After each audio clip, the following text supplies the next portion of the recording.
Hello అందరికి welcome to Sairam సంపత్రావ్ education. నా పేరు Vaishnavi and welcome to the class. So ఈ రోజు మనం పాలిటీ MCQs సిరీస్ Group-1 లో భాగంగా మనం డిస్కస్ చేసుకునే టాపిక్ ఏంటంటే పార్లమెంట్. ఓకే, ఈ రోజు మనం స్టార్ట్ చేస్తున్నాము యూనియన్ లెజిస్లేచర్ అనే ఒక టాపిక్. సో లాస్ట్ క్లాసెస్ లో ఎవరైతే వినలేదో ఒకసారి లాస్ట్ క్లాసెస్ విన్న తర్వాత ఈ క్లాసెస్ చూడండి. ఆల్మోస్ట్ 25 వీడియోస్ అయిపోయాయి. మనము ఫస్ట్ నుంచి లైక్ ఫండమెంటల్ రైట్స్ గురించి, ఫండమెంటల్ డ్యూటీస్ గురించి, డిపిఎస్పీస్ గురించి, ఓకే, అండ్ సిటిజన్షిప్ అనే చాప్టర్ డిస్కస్ చేసాము. Emergency powers, okay, union executive లో president, vice president, council of ministers, okay, and prime ministers, cabinet committees, cabinet ministers, ఇలా చాలా topics discuss చేసాము. ఎవరైతే లాస్ట్ క్లాసెస్ చూడలేదో చూడండి, ఓకేనా. So making of the constitution నుంచి మనము యూనియన్ ఎగ్జిక్యూటివ్ వరకు ఇప్పటి వరకు కంప్లీట్ చేసాం. సో మనం part 5 of the Indian constitution లో భాగంగా కొత్తగా స్టార్ట్ చేయాల్సిన టాపిక్ ఏంటంటే union legislature. So union legislature లో మనం డిస్కస్ చేసుకునే టాపిక్ ఏంటంటే పార్లమెంట్. ఓకే, సో ఎవరైతే వీడియో చూస్తున్నారో మీకు వీడియో స్లోగా అనిపిస్తే మాత్రం 1.25x స్పీడ్ తో కానీ 1.5x స్పీడ్ తో కానీ క్లాసెస్ ని వినండి.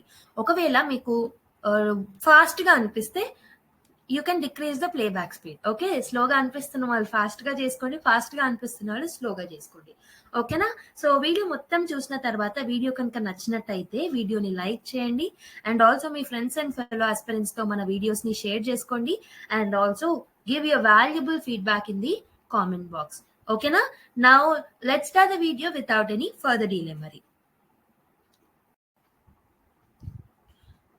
So before getting into the video, let me give you a small announcement regarding TSPSC Group-1 courses. Okay, TSPSC Group-1 కోసం మనం Prelims and Mains కి ఒక కోర్స్ అనేది లాంచ్ చేసామన్నమాట. This is a comprehensive course which is covering the entire syllabus. Okay na? So special emphasis ఈ course లో మనం Telangana specific topics మీద పెడుతున్నాము అండ్ మెయిన్స్ ఆన్సర్ రైటింగ్ మీద ఎక్కువగా ఎక్స్క్లూజివ్ ఫోకస్ ఉంటుంది. ప్రిలిమ్స్ టెస్ట్ సిరీస్ అనేది ఇంక్లూడ్ అయి ఉంటాయి ఈ పర్టికులర్ కోర్స్ లో భాగంగా.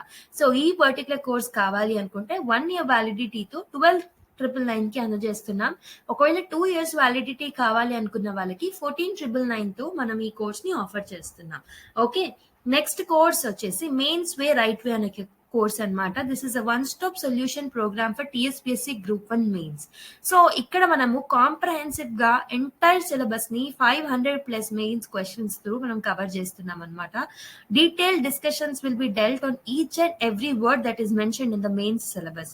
సో ప్రతి దానికి మనం రెడీమేడ్ ఇంట్రోస్, రెడీమేడ్ కన్క్లూజన్స్ అనేవి ప్రొవైడ్ చేస్తాము which are there in the syllabus. ఓకేనా. So this is the best course in order to crack the mains exam అని చెప్పొచ్చు. ఓకేనా, ఎవరికైనా కావాలి అనుకుంటే పర్చేస్ చేయొచ్చు. సో ప్రైస్ డీటెయిల్స్ చూసుకుంటే ఈ కోర్స్ యొక్క ఫీ వచ్చేసి 7,999 విత్ 1 year వ్యాలిడిటీ. 2 years వ్యాలిడిటీతో కావాలి అంటే 9,999 కి మేము ఆఫర్ చేస్తున్నాం ఈ కోర్స్ ని.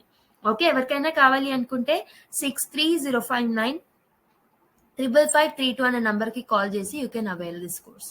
Okay, let's start the video మరి. సో మనము యూనియన్ లెజిస్లేచర్ అనే ఒక టాపిక్ ని స్టార్ట్ చేస్తున్నామని చెప్పాను కదా. సో ఫస్ట్ మనం ఏం చేద్దామంటే let's read some concepts about parliament, then will solve the related question. So మనం ఈ పార్లమెంట్ అనే ఒక చాప్టర్ ని ఒక వీడియోలో ఫినిష్ చేయట్లేదు, ఒక 5 or 6 వీడియోస్ ని తీసుకొని మొత్తం పార్లమెంట్ చాప్టర్ ని like parliamentary committees and parliamentary మిగతా ప్రొసీజర్స్ ఏవైతే ఉంటాయో ప్రతి ఒక్కటి డీటెయిల్ గా కవర్ చేద్దాం.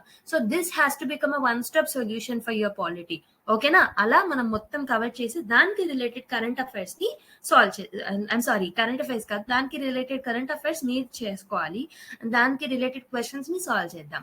ఓకే, ఎక్కడైతే అవసరమో నేను కరెంట్ అఫైర్స్ ని లింక్ చేసి చెప్పడానికి ట్రై చేస్తాను. However, okay, the parliament is the legislative organ of the union government. So మనకి యూనియన్ గవర్నమెంట్ కి త్రీ పర్టికులర్ ఆర్గన్స్ ఉంటాయి. ఒకటి లెజిస్లేటివ్ ఆర్గన్, ఒకటి ఎగ్జిక్యూటివ్ ఆర్గన్, ఒకటి జ్యుడిషియరీ అన్నమాట. ఓకేనా. సో ఎగ్జిక్యూటివ్ ఆర్గన్ ఏం చేస్తుంది అంటే లెజిస్లేటివ్ ఏమో లాస్ ఫ్రేమ్ చేస్తుంది.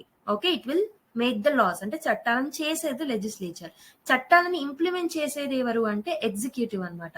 ఓకే, జ్యుడిషియరీ చేసే పని మనందరికీ తెలిసిందే. ఓకేనా. సో ఫండమెంటల్ రైట్స్ ని ప్రొటెక్ట్ చేయడం అలాంటివి చేస్తుంది జ్యుడిషియరీ. ఓకే, ఇవి 3 organs of the government.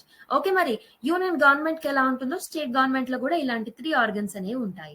So మనము ఎగ్జిక్యూటివ్ ని ఆల్రెడీ ఫినిష్ చేసాం. సో ఈ రోజు మనం డిస్కస్ చేసుకునేది లెజిస్లేచర్ అన్నమాట. సో మనకు తెలుసు లెజిస్లేచర్ లో ఇంపార్టెంట్ బాడీ వచ్చేసి పార్లమెంట్. పార్లమెంట్ అనేది it's a legislative organ of the union government. So ఈ పార్లమెంట్ అనేది ఒక pre eminent and central position లో ఉంటుందన్నమాట. సో మన సెంట్రల్ గవర్నమెంట్ యొక్క సెంట్రల్ లెజిస్లేచర్ లో ఎమినెంట్ పొజిషన్ ఉండేది ఏంటంటే పార్లమెంట్. సో పార్లమెంట్ కి ఒక ప్రీ ఎమినెంట్ పొజిషన్ అనేది ఉంటుంది. In the Indian democratical political system it has a preeminent and central position. So due to the adoption of the parliamentary form of government it is also known as Westminster model of the government. So మనకు తెలిసింది parliamentary form of government అంటే ఏంటో మనం already చూసాం previous classes లో. Parliamentary form of government అంటే ఏంటి, మనకి ఈ ఎగ్జిక్యూటివ్ బాడీ ఏదైతే ఉందో అంటే ఎగ్జిక్యూటివ్ బాడీ ఏదైతే ఉందో అది లెజిస్లేచర్ కి రెస్పాన్సిబుల్ గా ఉంటది అనమాట. So that is the basic feature of the parliamentary form of a government. And ఈ పర్టికులర్ ఫార్మ్ ఆఫ్ గవర్నమెంట్ ని మనం Westminster model of the government అని అంటాం. And also will call it as a responsible government. Okay, Westminster అని ఎందుకు అంటున్నామంటే Westminster అనే place లో బ్రిటన్ యొక్క పార్లమెంట్ అనేది ఉంటుందన్నమాట. ఓకే, వెస్ట్ మినిస్టర్ అనే బ్రిటన్ పార్లమెంట్ కి కంపేర్ చేస్తూ ఎందుకు అంటున్నామంటే మనం ఈ పార్లమెంటరీ ఫార్మ్ ఆఫ్ గవర్నమెంట్ ని బ్రిటన్ నుంచి అడాప్ట్ చేసుకోవడం జరిగింది. సో బ్రిటన్ లో ఎలా ఉంటుందో మన దగ్గర కూడా అలానే ఉంటుంది. ఓకేనా. సో మనకి part 5 of the Indian constitution లో ఆర్టికల్ నంబర్ 79 నుంచి article number 122 of the constitution it will deal with organization, composition, duration, officers, procedures, privileges, powers and so on of the parliament. So parliament కి సంబంధించిన అన్ని deal చేసేది ఏ articles అంటే part 5 of the Indian constitution లో article number 79 నుంచి article number 122 వరకు deal చేస్తాయి అన్నమాట. ఓకేనా. సో నెక్స్ట్ టాపిక్ లోకి వెళ్దాం. So let's look at the organization of the parliament. So parliament యొక్క ఆర్గనైజేషన్ చూద్దాం ఒకసారి. సో అండర్ ది కాన్స్టిట్యూషన్ రాజ్యాంగంలో భాగంగా మనకి పార్లమెంట్ లో 3 పార్ట్స్ అనేవి ఉంటాయి. So parliament consist of 3 parts or 3 organs. ఒకటి వచ్చేసి president is a part of a parliament, గుర్తుపెట్టుకోండి. So this is a previous year question that is asked in the మనకి UPSC and several exams లో కూడా అడిగారు whether president will become a part of a parliament or not. So definitely గా president is a part of a parliament. Along with that council of states అంటే ఏంటి, it's nothing but Rajya Sabha అన్నమాట. Okay, so next ఇంకొకటి ఏంటి అంటే house of people it's nothing but Lok Sabha. So ఈ 3 organs అనేవి they are the part of the parliament.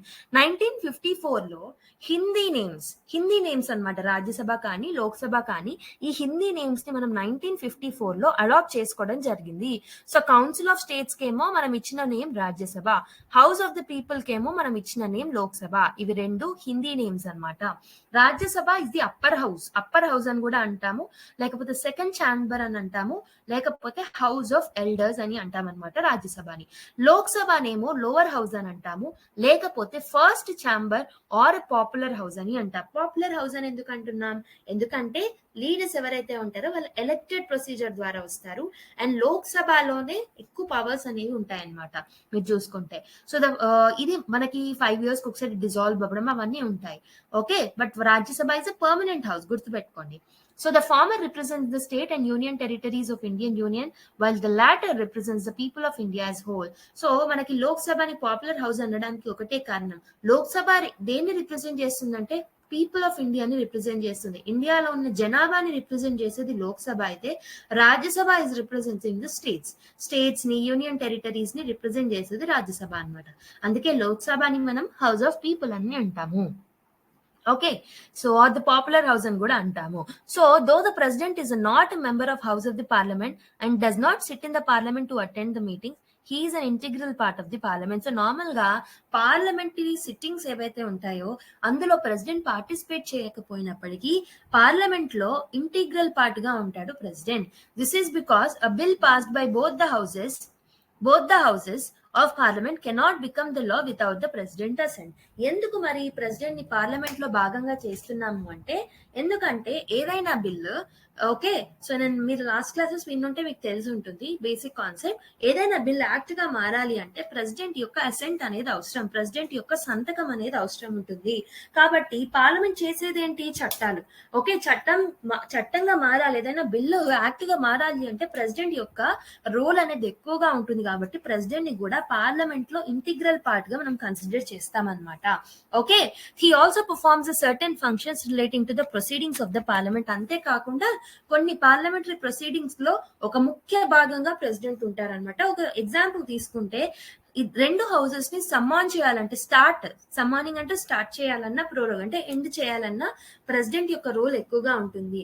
లేకపోతే లోక్ సభని డిజాల్వ్ చేయాలన్నా, ఓకే, అలాంటివి కూడా ప్రెసిడెంట్ పార్ట్ గా ఉంటాడు. సో రెండు హౌసెస్ ని అడ్రస్ చేయాలన్నప్పుడు కూడా president will be the part. Okay, president can issue ordinances అంటే మీకు ఆల్రెడీ చెప్పాను. So ordinances are the temporary laws కదా. సో ఆర్డినెన్సెస్ ని ఇష్యూ చేసే పవర్ కి కూడా ప్రెసిడెంట్ కి ఇచ్చాం మనం. అందుకే మనం ప్రెసిడెంట్ ని he is a integral part of a parliament అని అంటున్నాము. ఓకే, ఐ హోప్ మీకు ఆర్గనైజేషన్ ఆఫ్ ద పార్లమెంట్ అనే కాన్సెప్ట్ అర్థమైందని అనుకుంటున్నాం. Okay, let's go further.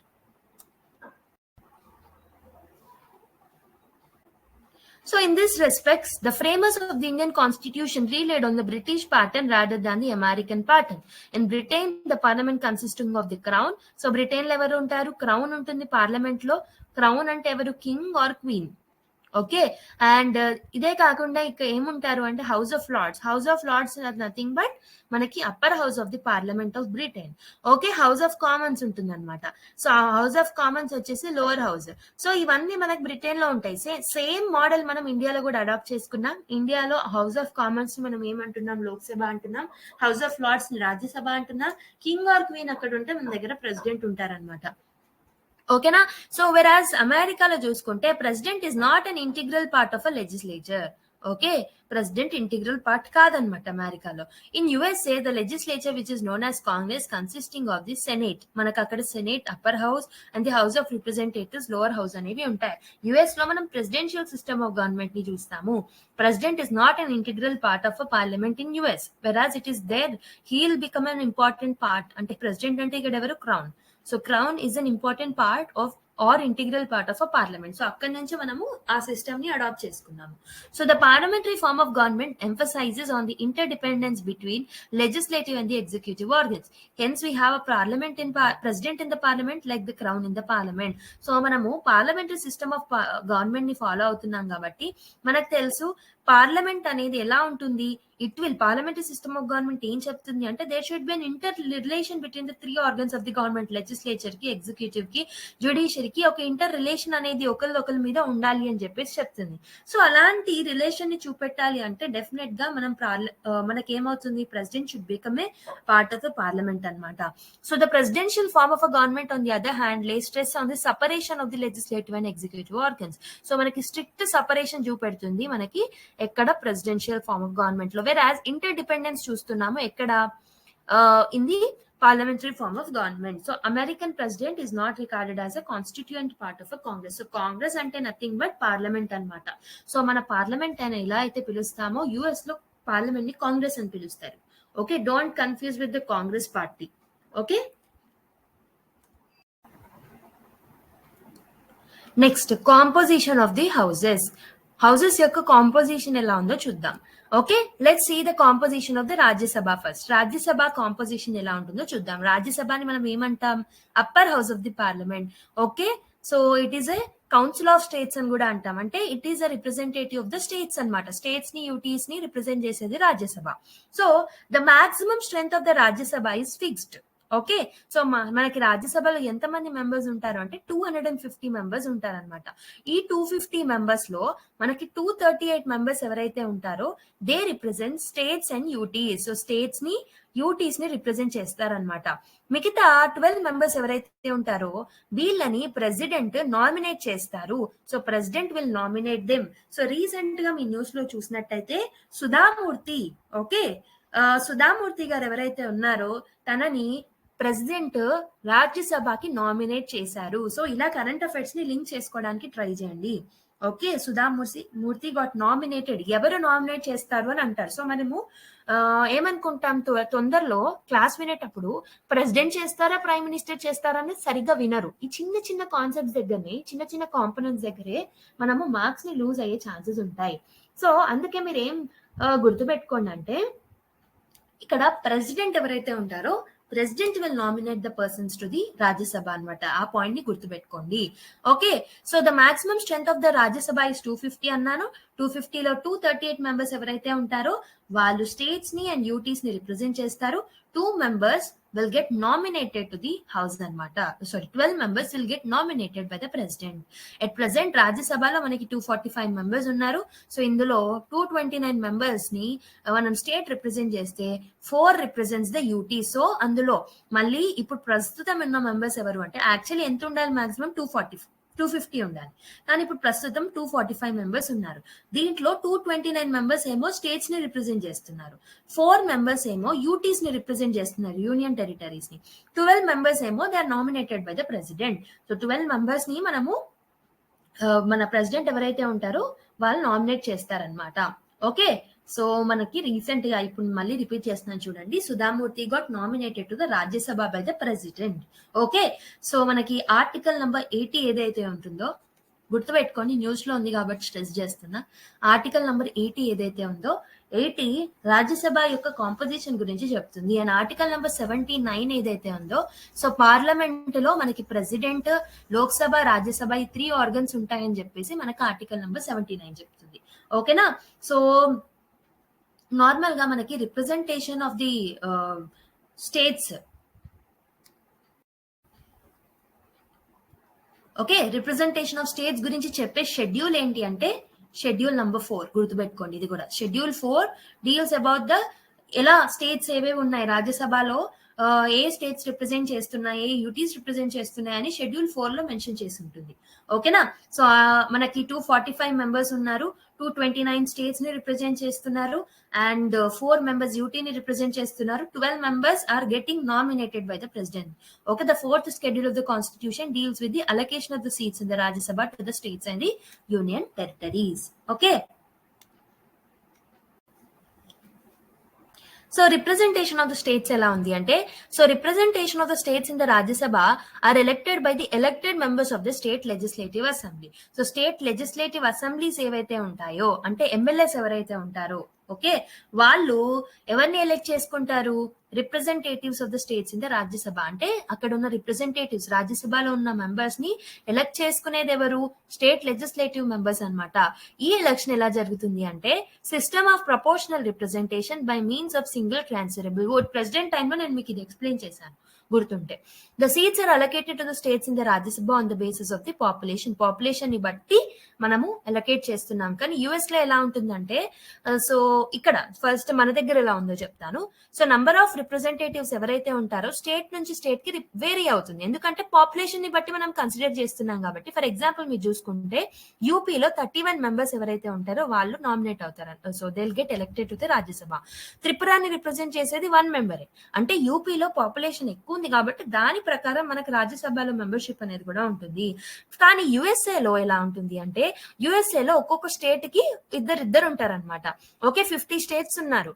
Okay, senate లో 100 members ఉంటారు, 2 members from each state అనమాట. It is not according to population, it is according to the so state. ఒక్కొక్క state నుంచి ఇద్దరు చొప్పున తీసుకుంటారనమాట యుఎస్ఏలో. మన దగ్గర పాపులేషన్ వైజ్ తీసుకుంటారు, గుర్తుపెట్టుకోండి. So this is representation of the states.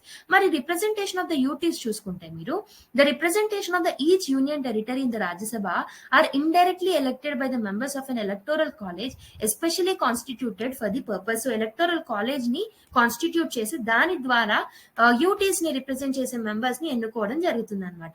ఈ ఎలక్షన్ కూడా proportional representation by means of single transferable vote అనే ఒక పద్ధతి ద్వారా జరుగుతుంది. ఓకేనా, సో మనకి Delhi, Puducherry, Jammu and Kashmir, okay, they all will have a representation అనమాట. So the population of other 6 union territories are too small. So మనకి వేరే యూనియన్ టెరిటరీస్ మెంబర్స్ అయితే ఇందులో ఇంక్లూడ్ అవ్వరు, ఎందుకంటే so their population is too small. Representation మనం count చేసినా గానీ వాళ్ళ దగ్గర నుంచి 0. something వస్తారు. 0. something అంటే మనకు ఒక హ్యూమన్ కౌంటే కాదు కదా. సో అందుకనమాట నెగ్లిజిబుల్ పాపులేషన్ ఉండడం వల్ల అన్ని యూటీస్ నుంచి మనం తీసుకోవట్లేదు. అండ్ నెక్స్ట్ ఈ వీళ్ళే కాకుండా నామినేటెడ్ మెంబర్స్ కూడా ఉంటారు రాజ్యసభలో. So the president will nominate 12 members in the Rajya Sabha from people who have a special knowledge on practical experience in art, literature, science and social service. So ఇక్కడ నేను మీకు ఒక పాయింట్ చెప్తాను, ఫస్ట్ రాద్దాము, ఒక్క నిమిషం, let me Zoom it.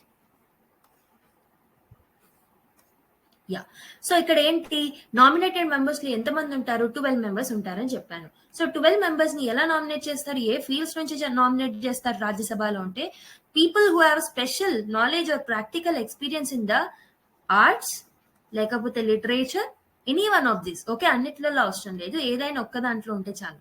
Science and social service, ఈ 4 fields లో గుర్తుపెట్టుకోండి. Okay, so the rationale behind this principle of nomination is to provide eminent persons a place to the Rajya Sabha without going through the process of election. So eminent persons ni elections ద్వారా కాకుండా eminent persons ni Rajya Sabhలో ఉంచుకోవాలన్న ఒక విషయం, ఒక ఆలోచనతోని ఈ particular process ని embedded చేయడం జరిగింది రాజ్యాంగంలో మన constitutional frameworks. It should be noted that here the American senate has no nominated members. So అమెరికాలో మాత్రం నామినేటెడ్ మెంబర్స్ అనే ఒక కాన్సెప్ట్ లేదు. సో మరి రీసెంట్ గా సుధామూర్తి గారు నామినేట్ అయ్యారని చెప్పాను. తను ఏ ఫీల్డ్ నుంచి అయింది? ఓకే, బిజినెస్ అనే ఫీల్డ్ లేదు, ఓకే, కామర్స్ అనే ఫీల్డ్ లేదు, మరి ఎక్కడి నుంచి అయింది అంటే షీఈ్ అ పోయెట్ కదా. సో లిటరేచర్ అనే ఫీల్డ్ లో నుంచి సుధామూర్తి గారిని మనం నామినేట్ చేసుకోవడం జరిగింది, అంటే ప్రెసిడెంట్ నామినేట్ చేశారు. ఆర్ట్ అనే ఫీల్డ్, ఐఎమ్ సారీ, ఆర్ట్ కాదు, literature. She a poet, okay, she a poet. So చాలా బుక్స్ రాస్తారు సుధామూర్తి గారు, మీరు డైలీ న్యూస్ పేపర్ చదివితే మీకు అర్థమవుతుంది. అండ్ మరి ప్రీవియస్ గా సచిన్ టెండూల్కర్, ఓకే, పిటి ఉషాని కూడా నామినేట్ చేసుకున్నాం కదా, మరి వాళ్ళని ఏ ఫీల్డ్ లో నుంచి తీసుకున్నారు అంటే ఆర్ట్ అనే ఫీల్డ్ నుంచి. ఎందుకు మరి ఆర్ట్ స్పోర్ట్స్ సేమా అంటే yes, sports is an art, అలా కన్సిడర్ చేసి వాళ్ళని తీసుకోవడం జరిగింది అనమాట. ఓకే, ఐ హోప్ మీకు అర్థమైందని అనుకుంటున్నా. Important articles associated, article 80. Okay, 80 deals with the composition of the Rajya Sabha, గుర్తుపెట్టుకోండి. Okay, let's go.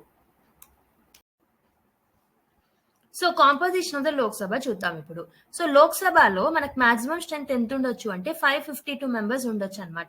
ఇందులో 530 మెంబర్స్ ఏమో they will represents the state, 20 members ఎవరైతే ఉంటారో they will represent the UTs. కానీ 2 మెంబర్స్ ఏదైతే నార్మల్ గా ఇంతకు ముందు మనం 2 మెంబర్స్ ని నామినేట్ చేసుకోవచ్చు అనమాట, దాన్ని తీసేసాము. సో 2 మెంబర్స్ నామినేషన్ ప్రాసెస్ ఇప్పుడు లేదు. సో మీకు ఒక చిన్న క్వశ్చన్, ఈ 2 మెంబర్స్ నామినేటెడ్ మెంబర్స్ అవసరం లేదు అని చెప్తున్నా, ఒక కాన్స్టిట్యూషనల్ అమెండ్మెంట్ యాక్ట్ ఏంటో ఒకసారి ట్రై చేయండి మీరు. ఓకే, సో హవెవర్ నేను మళ్ళీ చెప్తాను ఇదే వీడియోలో, end of this slide explanation లో చెప్తాను. ఓకే, అప్పటి వరకు మీరు ట్రై చేసుకోండి, ఒకసారి రీకాల్ చేసుకోండి చదివిన వాళ్ళు. ఓకే, మాక్సిమం స్ట్రెంత్ వచ్చేసి 550 ఉంటారు, 552 కాదు ఇప్పుడు. అందులో 530 they represents the states, okay, 20 members represent the UTs అనమాట. 2 మెంబర్స్ అనేది తీసేయడం జరిగింది through a constitutional amendment act. At present లోక్సభలో మనకి 545 మెంబర్స్ ఉంటారు. సో 543 ఉన్నారు, ఎందుకంటే 2 మెంబర్స్ ఆంగ్లో ఇండియన్స్ ని తీసేసాం. 530 represents the states and 13 represent the union territory. So 2 Anglo Indians ని నేను తీసేసాం. సో నేను ఇప్పుడు ఈ కాన్స్టిట్యూషనల్ అమెండ్మెంట్ యాక్ట్ చెప్పేస్తాను. 104th కాన్స్టిట్యూషనల్ అమెండ్మెంట్ యాక్ట్ ఏం చేసిందంటే, so it remove the seats which are reserved for the Anglo Indian community in the Lok Sabha. Okay, amendment act గుర్తుపెట్టుకోండి. Okay, so next representation of the states చూద్దాం. So the representation of the states in the Lok Sabha directly elected by the people from the territorial constituencies in the states. The election is based on the principle of universal adult franchise. So article 326 మనకి universal adult franchise గురించి చెప్తుంది. అంటే ఎవరైతే 18 years cross అవుతారో ప్రతి ఒక్కరికి voter card avail చేసుకున్న వాళ్ళందరికీ ఓటింగ్ రైట్స్ అనేది ఉంటాయి, అవునా. So every Indian citizen who is above 18 years of the age and who is not disqualified under the provisions of the constitution. రాజ్యాంగంలో భాగంగా ఒకవేళ డిస్క్వాలిఫై అయితే తప్పితే మిగతా వాళ్ళందరూ they are eligible to vote to any such election. So ఎలాంటి discrimination లేకుండా అందరికీ ఓటింగ్ పవర్స్ అనేది రాజ్యాంగం కల్పిస్తుంది. ఓటింగ్ ఏజ్ అనేది ముందు 21 years ఉండేది, 61st కాన్స్టిట్యూషనల్ అమెండ్మెంట్ యాక్ట్ ద్వారా 18 years కి తగ్గించడం జరిగింది. సో అమెండ్మెంట్ యాక్ట్ గుర్తుపెట్టుకోండి, 61st కాన్స్టిట్యూషనల్ అమెండ్మెంట్ యాక్ట్ ద్వారా మనం డిక్రీజ్ చేయడం జరిగింది అనమాట. ఓకే, సో యూటీస్ ని రిప్రజెంట్ చేసేది ఏంటి అంటే The Constitution has empowered the Parliament to prescribe the manner of choosing the representation of the UTs in the Lok Sabha. According to the Parliament has enacted Union Territories Direct Election to the House of the People Act. So normal ga Parliament ki ఇచ్చిందన్నమాట union territories నుంచి representators ని ఎన్నుకునే పద్ధతిని. Okay, అలా accordingly parliament ఏం చేసింది, ఒక చట్టాన్ని చేసింది అనమాట. Union territories direct election to the houses of the people act 1965 అని ఒక చట్టం చేసింది.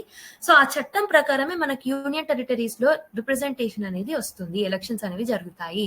By which the members of the Lok Sabha from the union territories are also chosen by the direct elections. Next nominated members. Nominated members చూసుకుంటే మనం తీసేయడం జరిగింది through 104th constitutional amendment act. ముందు ఎలా ఉంటుంది అంటే the president can nominate 2 members from Anglo Indians. So if the community is not adequately represented in the Lok Sabha, originally the provision was to operate till 1960 but has extended till 2020 by 95th Constitutional Amendment Act of 2009. So only 1960 వరకు ఉండాలన్నమాట. కానీ through several amendments దాన్ని మనము extend చేస్తూ వచ్చాము. But however finally 104th constitutional amendment act ద్వారా దాన్ని remove చేయడం జరిగింది. ఓకే, సో ఇక్కడ మీరు గుర్తుపెట్టుకోవాల్సింది ఏంటంటే మాక్సిమం వచ్చేసి 550 ఉండొచ్చు అనమాట. 550లో 530 స్టేట్స్ ని రిప్రజెంట్ చేస్తే 20 యూటీస్ ని రిప్రజెంట్ చేయొచ్చు అనమాట. కానీ ముందు 552 ఉండే ఆ 2 members ని we have taken away. Okay, and ఇప్పుడు ప్రస్తుతం ఉన్న స్ట్రెంత్ ఎంత అంటే 543. సో ఈ 543లో మనకి అగైన్ 20ని రిప్రజెంట్ మనకి సేమ్ ప్రాసెస్ అనమాట. కొంతమంది యూటీస్ ని రిప్రజెంట్ చేస్తారు అండ్ కొంతమంది స్టేట్స్ ని రిప్రజెంట్ చేస్తారు. సో ప్రజెంట్ స్ట్రెంత్ ని గుర్తుపెట్టుకోండి అండ్ మాక్సిమం స్ట్రెంత్ ఎంత ఉండాలో కూడా గుర్తుపెట్టుకోండి. ఓకేనా?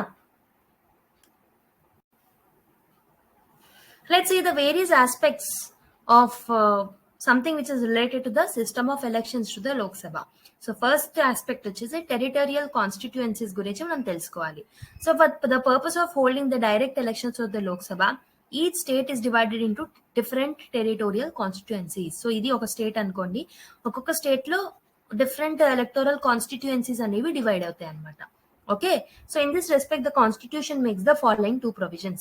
Each state is allotted a number of seats in the Lok Sabha in such a manner that the ratio between the number and its population is the same for all the states.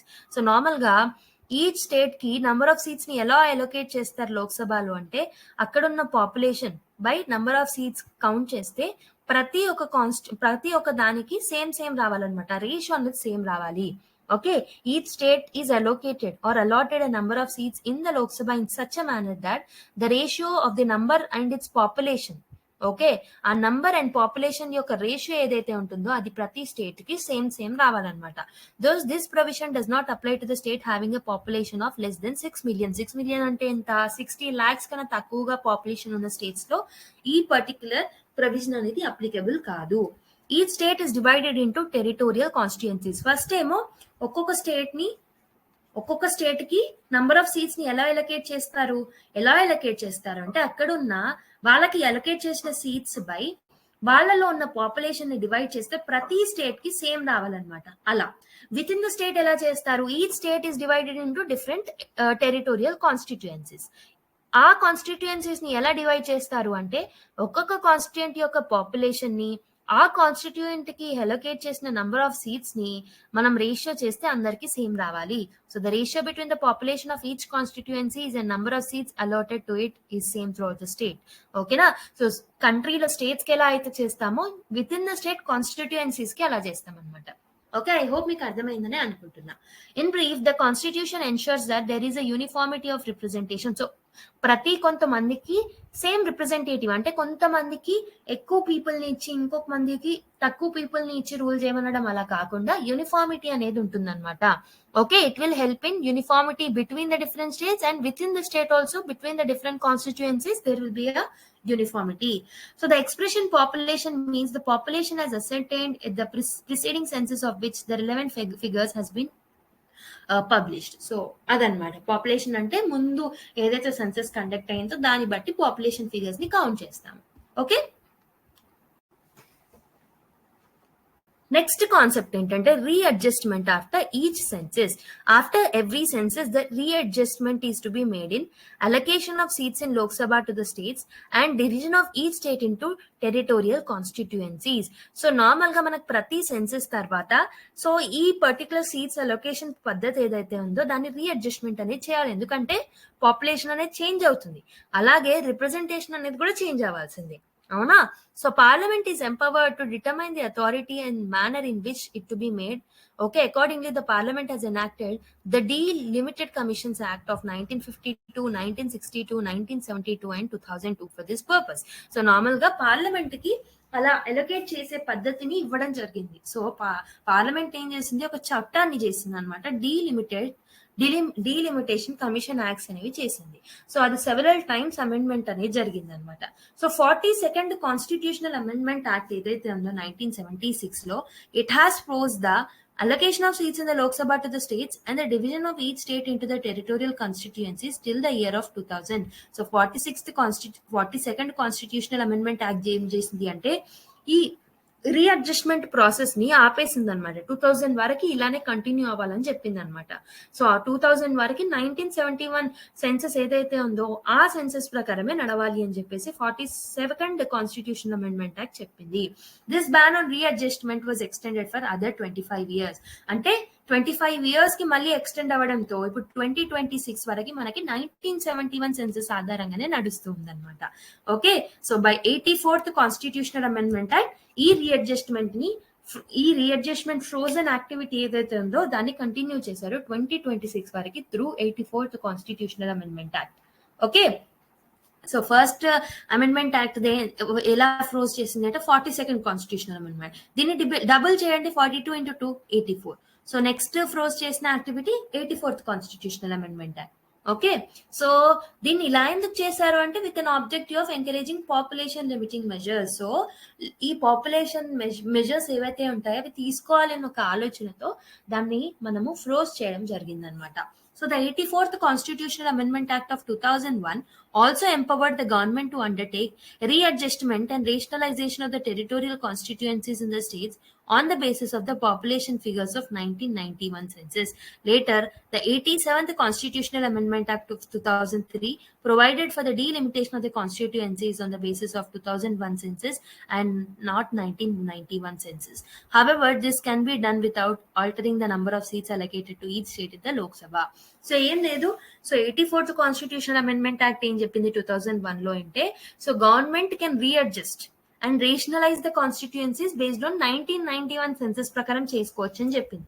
కానీ తర్వాత మనకి 87th constitutional amendment act ఏం చెప్పింది అంటే it has provided for delimitation of the constituencies based on 2001 census. Okay, 1991 ఏమొద్దు, 2001 senses ప్రకారం మనము చేద్దామని. However, this can be done without altering the number of seats allocated to each state in the Lok Sabha. So Lok Sabhలో each state కి ఎలా మనం reserve చేస్తామో seats ని, దాన్ని మనము డిస్టర్బ్ చేయకుండా ఈ ప్రాసెస్ అనేది కంటిన్యూ కావాలని చెప్పేసి చెప్పారు.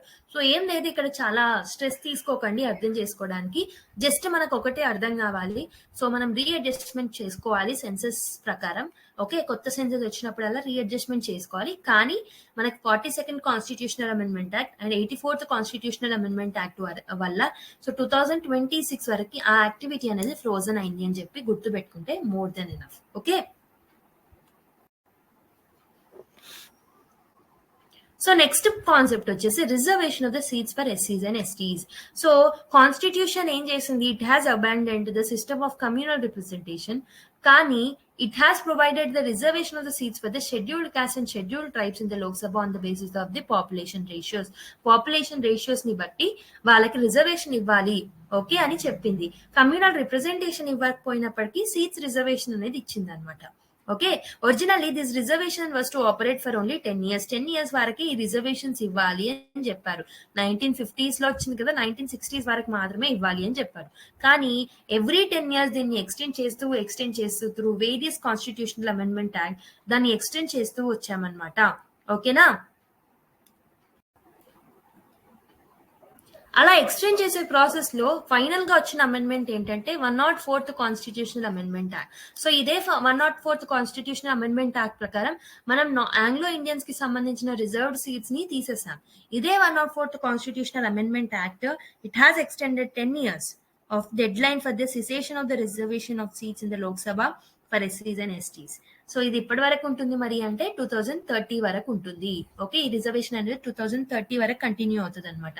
ఈ పర్టికులర్ యాక్ట్ 2019 లో తీసుకొచ్చాం.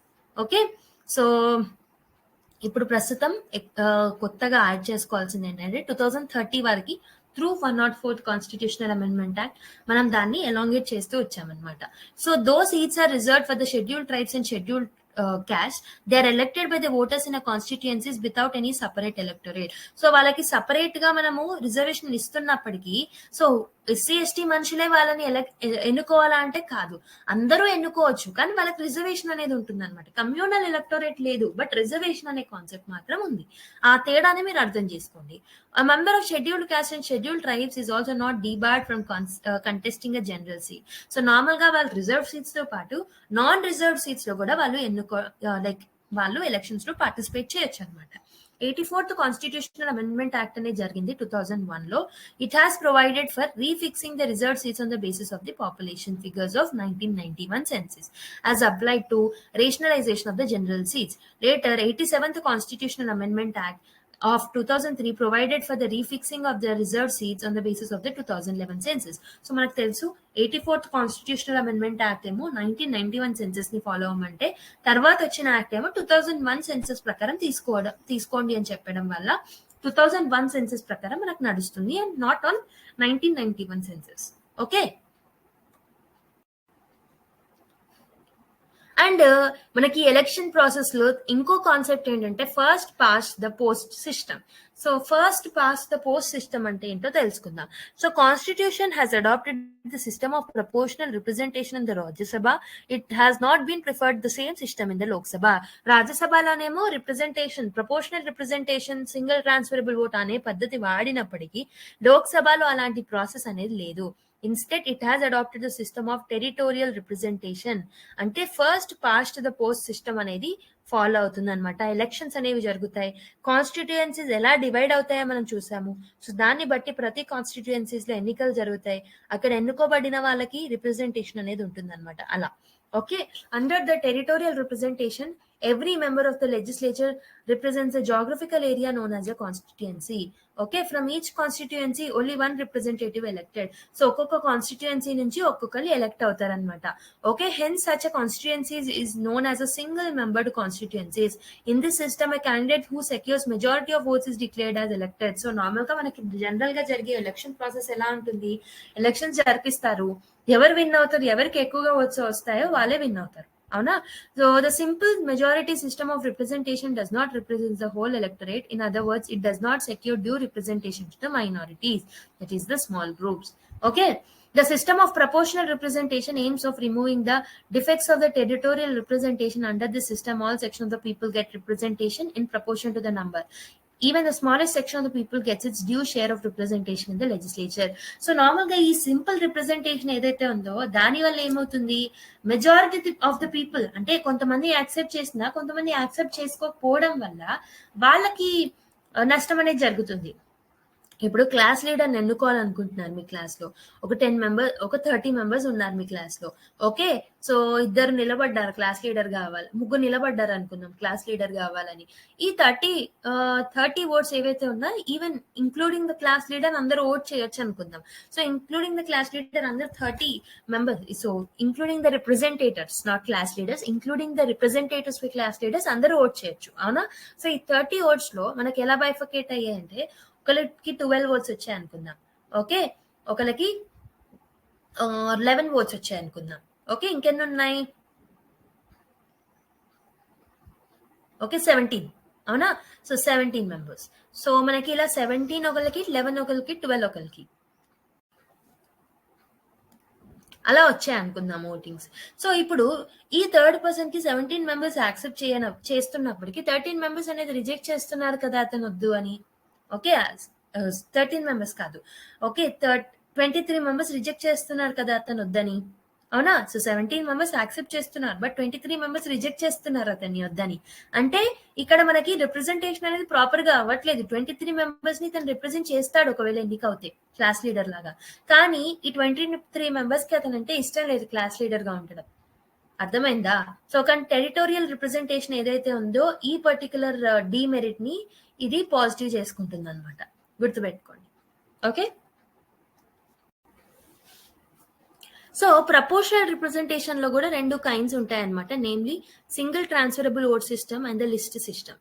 In India, the first kind is adopted for the election of the members of the Rajya Sabha and State Legislative Council and for election of the President and the Vice President. So మనం president గురించి, vice president గురించి single transferable vote అంటే ఏంటో చెప్పాను. So same మనం అదే follow అవుతాం, list system అనే దాన్ని ఫాలో అవ్వం అనమాట ఇండియాలో. So though some members of the Constituent Assembly has advocated the system of proportional representation for election of the members of Lok Sabha. The Constitution has not adopted the system of proportional representation due to 2 reasons. So normal గా constitution frame చేసినప్పుడు ఎన్నో debates అవుతూ ఉంటాయి, అవునా? Constituent అసెంబ్లీలో ఎన్నో debates అయ్యాయి. అందులో కొంతమంది ఏం ఆర్గ్యూ చేశారంటే, మీరు లోక్సభలో టెరిటోరియల్ రిప్రజెంటేషన్ అనే పద్ధతి ఎందుకు ఫాలో కాలేరు? ఓకే, జనరల్ రిప్రజెంటేషన్ కాకుండా టెరిటోరియల్ రిప్రజెంటేషన్, ప్రపోర్షనల్ రిప్రజెంటేషన్ అనే పద్ధతిని ఫాలో అవ్వచ్చు కదా అని అన్నప్పుడు వాళ్ళు ఫాలో అవ్వకుండా జనరల్ రిప్రజెంటేషన్ ఫాలో అవ్వరు. ఎందుకు అంటే ఒక రీజన్ వచ్చేసి difficulty for the voters to understand the system. So normal గా చాలా కాంప్లికేటెడ్ ఉంటుంది మనకు అర్థం చేసుకోవడానికి. సో చాలా లిటరసీ రేట్ అనేది ఇండియాలో తక్కువ. లిటరసీ రేట్ తక్కువ ఉన్న చోట ఇలాంటి కాన్సెప్ట్ ని అర్థం చేసుకోవాలంటే చాలా కష్టం. ఓకే, అండ్ ఇంకొక రీజన్ ఏంటంటే unsuitability to the parliamentary government due to the tendency of the system to multiply political parties leading to instability in the government. So చాలా మంది పొలిటికల్ పార్టీస్ ఏవైతే ఉంటాయో అవి పెరిగిపోతాయి అనమాట. ఒకవేళ అలాంటి సిస్టమ్ వస్తే పొలిటికల్ పార్టీ నెంబర్ అనేది పెరిగిపోతుంది. సో ఇన్స్టెబిలిటీ అనేది క్రియేట్ అవుతుంది గవర్నమెంట్ లో. అందుకే అలాంటి మెథడ్ ని మనం అడాప్ట్ చేసుకోలేదు. Okay, additionally the system of representation, proportional representation has following merits, demerits. దీంతో పాటు ఇది హైలీ ఎక్స్పెన్సివ్ మెథడ్ అనమాట. అలా కండక్ట్ చేయాలంటే హైలీ ఎక్స్పెన్సివ్. అండ్ దీంట్లో బై ఎలక్షన్స్ కి ఎలాంటి స్కోప్ అనేది ఉండదు. It eliminates intimate contacts between voters and representatives. And minority thinking, group interest అనేవి చాలా ప్రమోట్ చేయడం వల్ల యూనిటీ అనేది దెబ్బతింటుంది అనమాట. Okay, it increases the significance of party system and decreases that of the voter. Voter కి ఉండే ఇంపార్టెన్స్ తగ్గిపోయి పార్టీ సిస్టమ్ కి ఉండే ఇంపార్టెన్స్ పెరిగిపోతుంది ఒకవేళ మనం ప్రపోర్షనల్ రిప్రజెంటేషన్ అనే పద్ధతిని ఫాలో అవుతాయి. Okay, so these are the demerits of the proportional representation. అందుకే మనం ఏం చేసాము, we are following the simple method అనమాట. సింగిల్ ఈ సింపుల్ మెథడ్ ఏదైతే ఉందో, the first past the vote post అనే సిస్టమ్ ఉంది కదా, అదే ఫాలో అవుతున్నాం అనమాట. Okay,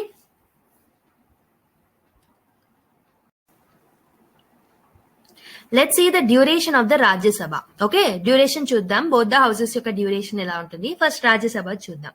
so the Rajya Sabha first constituted in the year 1952 అనమాట. 1952 లో ఫర్ ద ఫస్ట్ టైం దీన్ని కాన్స్టిట్యూట్ చేశారు. This is a continuous chamber అని చెప్పొచ్చు. దీన్ని మనం డిజాల్వ్ చేయలేము.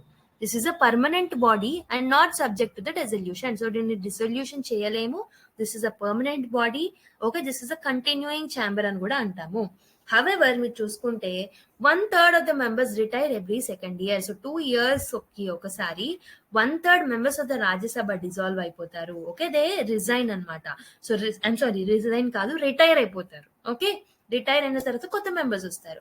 So their seats are filled up by fresh elections and presidential nomination at the beginning of every 3rd year. So 2 years కి ఒకసారి వాళ్ళు రిజైన్ చేయగానే, అంటే రిటైర్ అవ్వగానే కొత్త మెంబర్స్ ని ఎన్నుకోవడానికి మళ్ళీ ఫ్రెష్ ఎలక్షన్ అనేది ఉంటుంది. నామినేట్ చేయాలి అనుకుంటే president will nominate in the beginning of the 3rd year అనమాట. So the retiring members are eligible for the reelection and the renomination any number of times. So వాళ్ళు ఒక్కసారే ఉండొచ్చా రాజ్యసభకి మెంబర్స్ గా అంటే లేదు, మళ్ళీ రీనామినేట్ అవ్వచ్చు, రీఎలెక్ట్ అవ్వచ్చు అనమాట రాజ్యసభకి. So the constitution has not fixed the term of office of members of the Rajya Sabha and it left the parliament. ఎంతమంది ఉండాలి, okay sorry, how much should be the term of the office అనేది constitution లో mention లేదు. Parliament కే దాని పని అనేది వదిలేసింది అనమాట. సో అకార్డింగ్లీ మనకి representation of the people act ఏదైతే చట్టాన్ని పార్లమెంట్ చేసిందో అందులో ఏం చెప్పారంటే the term of office of a member of a Rajya Sabha ఈ 6 years అని చెప్పారనమాట. So this act also empowered the President of India to curtail the term of member chosen in the Rajya Sabha, in the first Rajya Sabha. So in the first batch, it was decided by the lottery as to who should retire. So first batch లో మాత్రం ఎవరు retire అవ్వాలి అని చెప్పేది ఎవరు చేశారు అంటే lottery ప్రకారం చేశారనమాట. ఎందుకంటే ఫస్ట్ బ్యాచ్ లో రిటైర్ అలా ఏం ఉండదు కదా. సో ఎవరు రిటైర్ అవ్వాలి అనేది ఫస్ట్ బ్యాచ్ లో లాటరీ ప్రకారం రిటైర్మెంట్ ప్రకటించారు. Further, this act also authorized the president to make provisions to govern the order of retirement of the members of the Rajya Sabha. Okay, so this is about duration of the Rajya Sabha. So normal ga, okay, tenure ఎన్ని కాలం ఉంటుంది అంటే tenure will be for 6 years. So this is a permanent chamber. 1/3 will retire after every 2 years. Okay, 1/3 every 2 years ఒకసారి 1/3 people retire అయిపోతారు. అప్పుడు third year beginning లో కొత్త వాళ్ళని ఎన్నుకోవడం చేయాలి అండ్ ఆల్సో నామినేట్ చేసుకునే వాళ్ళని నామినేట్ చేసుకోవాలి. ఓకే, సో ఈ 6 years అనే టెన్యూర్ దేంట్లో మెన్షన్ చేసింది, పార్లమెంట్ లో కాన్స్టిట్యూషన్ లో మెన్షన్ చేసింది అని అంటాడు స్టేట్మెంట్ లో. రాంగ్. సో ఆ టెన్యూర్ అనేది ఫిక్స్ చేసింది రిప్రజెంటేషన్ ఆఫ్ పీపుల్ యాక్ట్ ద్వారా. ఓకే, నెక్స్ట్ వచ్చేసి duration of the Lok Sabha. Lok Sabha యొక్క డ్యూరేషన్ ఏందో చూద్దాము. సో రాజ్యసభతో కంపేర్ చేస్తే లోక్సభ అనేది ఒక కంటిన్యూయింగ్ ఛాంబర్ కాదు. It's normal term is 5 years. Okay, రాజ్యసభతో కంపేర్ చేస్తే Lok Sabha is not a continuous chamber. So దాన్ని 5 years ఒకసారి డిజాల్వ్ చేయాలి. From the date of its first meeting 5 years వరకు అది కంటిన్యూ అవుతుంది. ఆఫ్టర్ ద జనరల్ ఎలక్షన్ కొత్త లోక్సభ అనేది మళ్ళీ ఫామ్ అవుతుంది. After which it automatically dissolves. However, the president is authorized to dissolve the Lok Sabha at any time even before the completion of the 5 years. Okay, normal గా president కి power ఉంటుందన్నమాట. 5 years కాకముందు కూడా దాని dissolution process ని president చేయొచ్చు with aid and advice of the council of ministers headed by the prime minister. Okay, ఇలా dissolution చేశారు అని చెప్పేసి ఎలాంటి కోర్టులో మనం ఛాలెంజ్ చేయలేము. Further, the term of the Lok Sabha can be extended during the period of the national emergency. So, national emergency నేర్చుకున్నప్పుడు చెప్పుకున్నాం ఆల్రెడీ. సో 1 year కి ఒకసారి 1 year at a time దాని లెంత్ పెంచుతూ వెళ్ళొచ్చు అనమాట.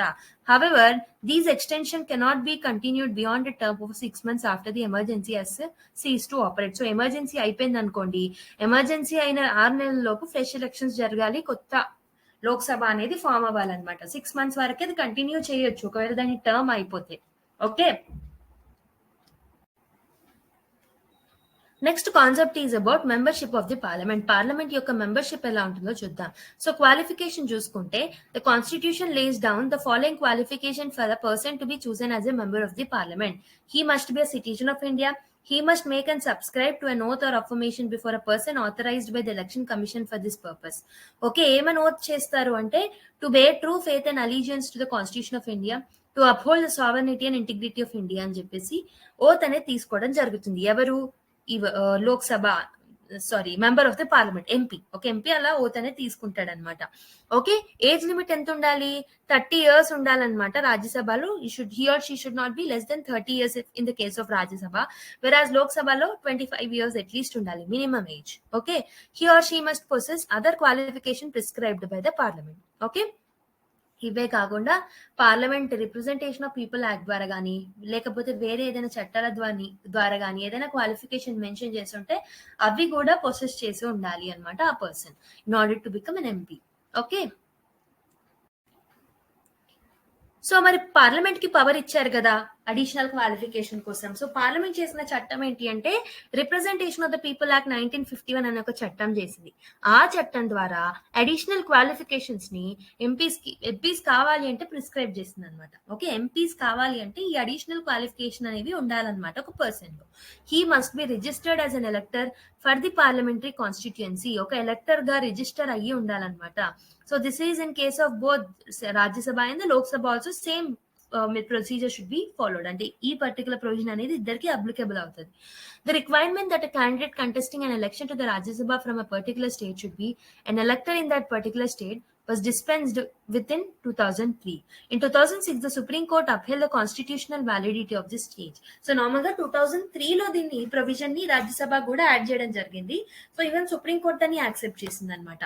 Okay, so he or she must be a member of the scheduled caste or scheduled tribe in any state or union territory if he or she wants to contest seats reserved for them. ఒకవేళ ఏదైనా SC ST reservation reserved seat కోసం పోటీ చేయాలి అనుకుంటే okay he must B a member of SC అది ST అనమాట in that particular state. Okay however a member of a scheduled caste or scheduled tribes can also contest a seat only reserved for them. So not only reserved for them. So normal గా రిజర్వ్డ్స్ అయిన seats లోనే కాకుండా unreserved seats లో కూడా వీళ్ళు participate చేయొచ్చు అనమాట. So these are the conditions which are laid down under Representation of the People Act 1951. So these are the additional qualifications other than what is mentioned in the Constitution. ఎందుకు additional qualifications వీల్ చేశారు అంటే రాజ్యాంగం వీళ్ళకి అధికారం ఇచ్చింది అనమాట. Okay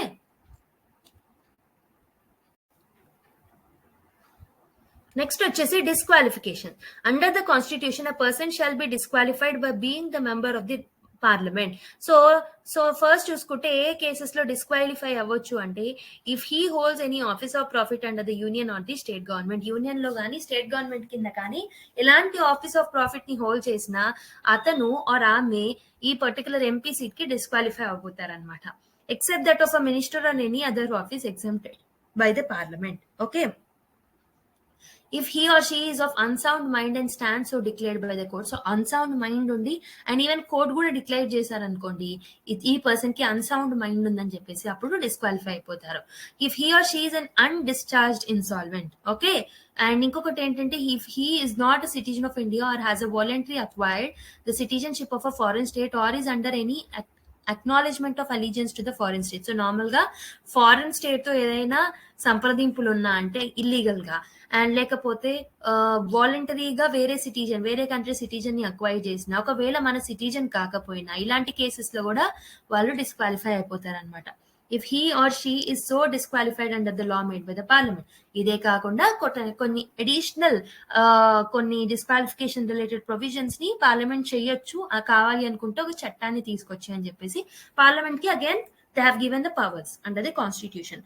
so ఇక్కడ ఒక టర్మ్ ఉంది కదా అన్డిశ్చార్జ్డ్ ఇన్సాల్వెంట్ అంటే ఏంటో చెప్తాను చూడండి. సో ఇప్పుడు ఎవరైనా ఒక పర్సన్ ఉన్నారనుకోండి అతను చాలా అప్పులు చేశాడు అనుకోండి. ఓకే ఆ అప్పుని తీర్చలేని పొజిషన్ లో ఉన్నంత వరకు అతన్ని అన్డిశ్చార్జ్డ్ ఇన్సాల్వెంట్ అని అంటారు. ఓకే తీర్చలేనంత వరకు ఆ పొజిషన్ ఏదైతే ఉందో అతన్ని ఆ పొజిషన్ ని మనం అన్డిశ్చార్జ్డ్ ఇన్సాల్వెంట్ అని పిలుస్తాం అతన్ని. ఓకేనా అలాంటి టైంలో కూడా డిస్క్వాలిఫై చేస్తారనమాట. ఓకే సో డిస్క్వాలిఫికేషన్ పవర్స్ ని అడిషనల్ డిస్క్వాలిఫికేషన్ ప్రొవిజన్స్ ని కూడా యాడ్ చేయొచ్చు అని చెప్పేసి పార్లమెంట్ కి చెప్పారు కదా. సో పార్లమెంట్ ఏం చేసింది అంటే representation of the people act 1951 ని తీసుకురావడం జరిగింది. సో దీంట్లో కొన్ని ప్రొవిజన్స్ ని యాడ్ చేశారు. సో ఒక ప్రొవిజన్ ఏంటంటే he must not have been found guilty of certain election offences or corrupt practices in the election. So elections కి సంబంధించిన offences లో కరప్ట్ అని ప్రూవ్ కావకూడదు and he should not be found guilty అన్నమాట. అదొకటి. he must not have been convicted for any offense resulting in imprisonment for 2 or more years. 2 or more years కి imprisonment కి loan అవుతే okay ఏదైనా offence లో but the detention of a person under a preventive detention law is not a disqualification. So normal గా ఎవరైతే 2 or more years offence లో ఉండిపోతే convict అయ్యి 2 or more years ఇంప్రిజన్మెంట్ లో ఉంటే వాళ్ళు డిస్క్వాలిఫై అయిపోతారు. కానీ ఎవరైతే ప్రివెంటివ్ డిటెన్షన్ కింద డిటెన్షన్ లో పెట్టుకున్నారో ప్రివెంటివ్ డిటెన్షన్ కింద అలాంటి వాళ్ళు మాత్రం డిస్క్వాలిఫై అవ్వరు. సో ఇక్కడ మీకు రాహుల్ గాంధీ డిస్క్వాలిఫికేషన్ గురించి చెప్పాలి. So let me read all of this, let me explain you all of this, then I'll take that particular point. Okay, he must not have failed to lodge an account of his election expenses within the time. So normal ga okay ఏదైతే account of this election expenses కి సంబంధించిన account ఏదైతే ఉందో అతను correct టైంలో దాన్ని ముందు పెట్టకపోతే ఎలక్షన్ కమిషన్ ముందు పెట్టకపోతే అలాంటి టైంలో కూడా అతను డిస్క్వాలిఫై అయిపోతారు. he must not have any interest in the government contracts, works or services.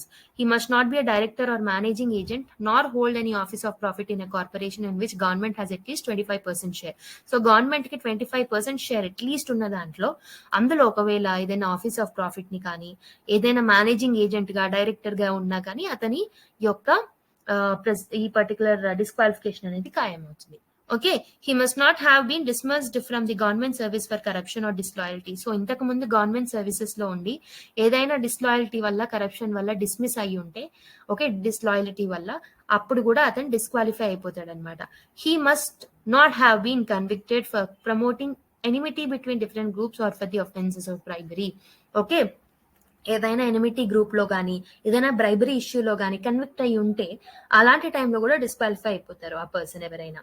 Okay, ఒక he must not have been punished for preaching and practising social crimes such as untouchability, dowry and sati. So ఇలాంటివి కూడా చేసి ఉండకూడదు.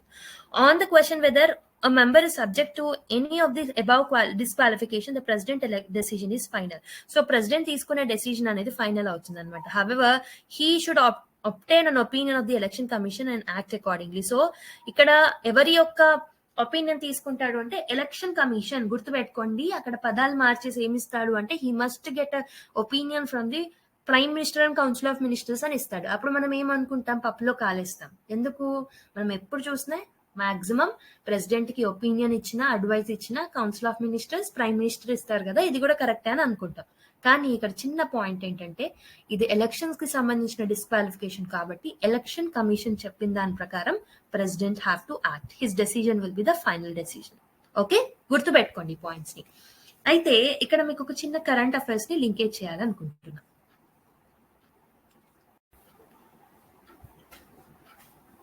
కొన్ని నెలల క్రితం మనం Rahul Gandhi defamation case అనేది న్యూస్ లో చాలా ట్రెండింగ్ లో ఉంది.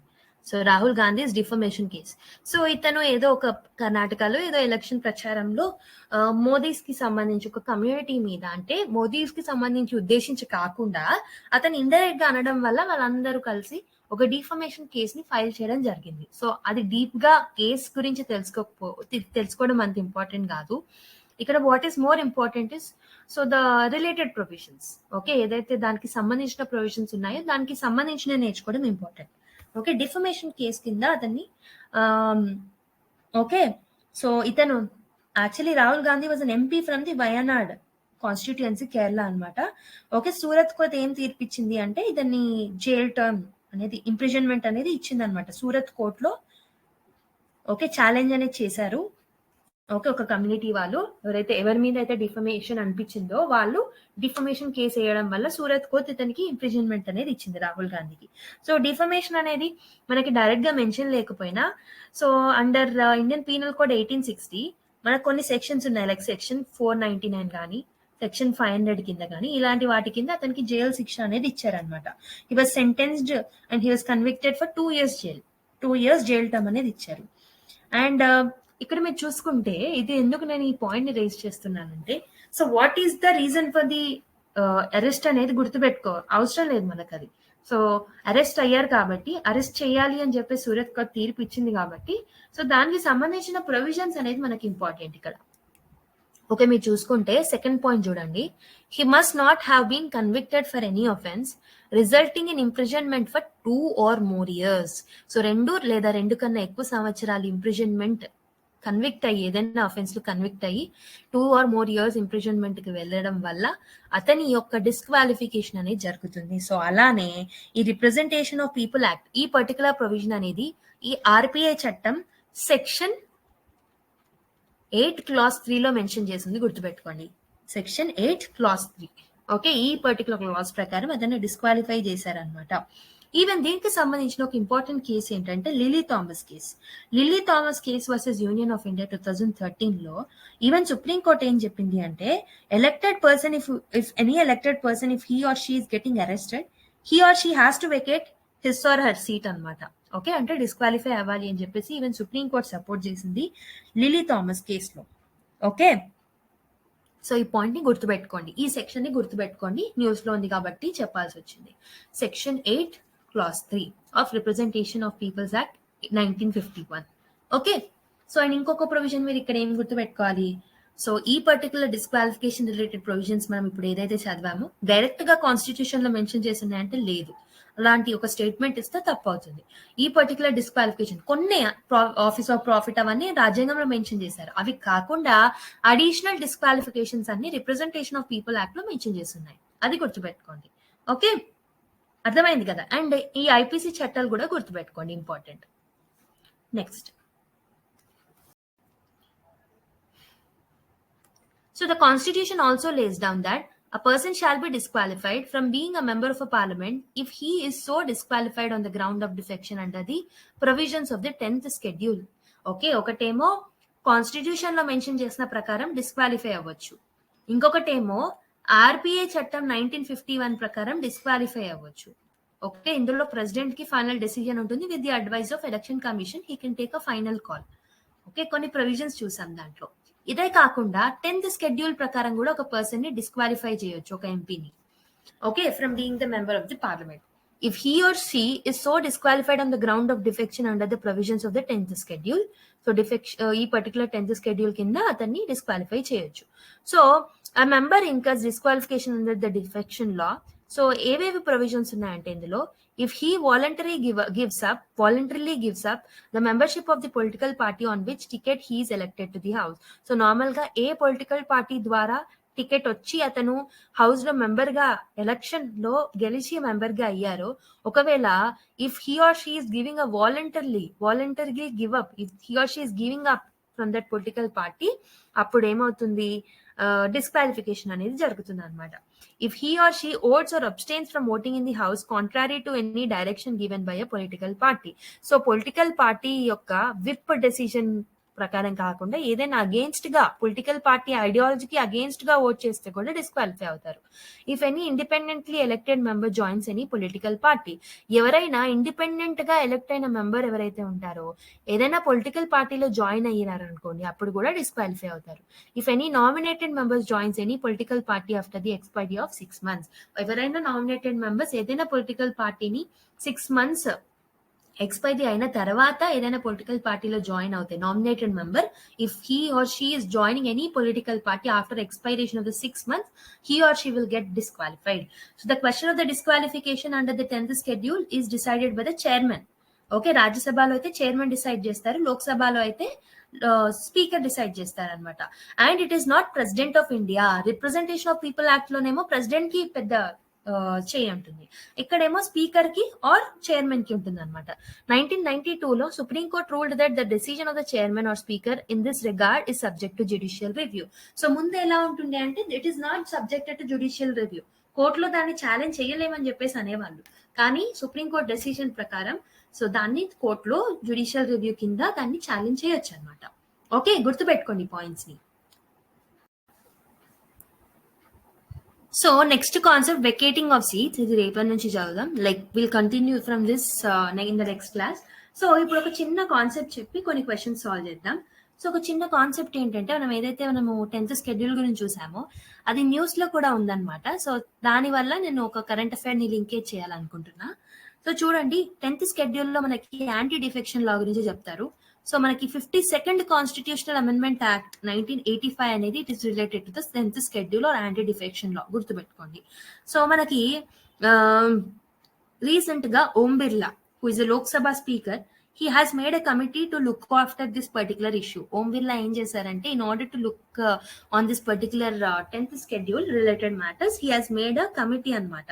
సో దిస్ కమిటీ ఎవరు హెడ్ చేశారని చెప్పేసి మనం క్వశ్చన్ అడిగితే, ఒకవేళ ఎగ్జామ్ లో Rahul Narvekar. Okay, let me write it. Rahul Narvekar has headed this particular committee. Okay, Rahul Narwekar ఎవరు అంటే ఈజ్ మహారాష్ట్ర స్పీకర్ అనమాట. అతన్ని ఈ కమిటీకి హెడ్ గా చేశారనమాట. ఓకే, సో మనకి రీసెంట్ గా all India presiding officers conference అనేది జరిగింది మహారాష్ట్రలో, 84th ఆల్ ఇండియా మీటింగ్. అప్పుడు ఈ పర్టికులర్ కమిటీని వేయడం జరిగింది in order to look after this particular anti defection law కి సంబంధించిన ఇష్యూస్ ని చూడడానికి ఈ కమిటీని చేయడం జరిగింది. ఓకేనా, సో గుర్తుపెట్టుకోండి ఈ పాయింట్ ని. ఓకే, సో నేను మీకు ఒక చిన్న క్వశ్చన్ అడుగుతాను. సో హార్స్ ట్రేడింగ్ అంటే ఏంటి, హార్స్ ట్రేడింగ్ అంటే ఏంటో ఒక్కసారి గూగుల్ చేసి కామెంట్ చేయండి. ఓకేనా, ఇప్పుడు మనం కొన్ని క్వశ్చన్స్ ని సాల్వ్ చేద్దాం. So first question is, the parliament can make any law for the whole or any part of India for implementing the international treaties.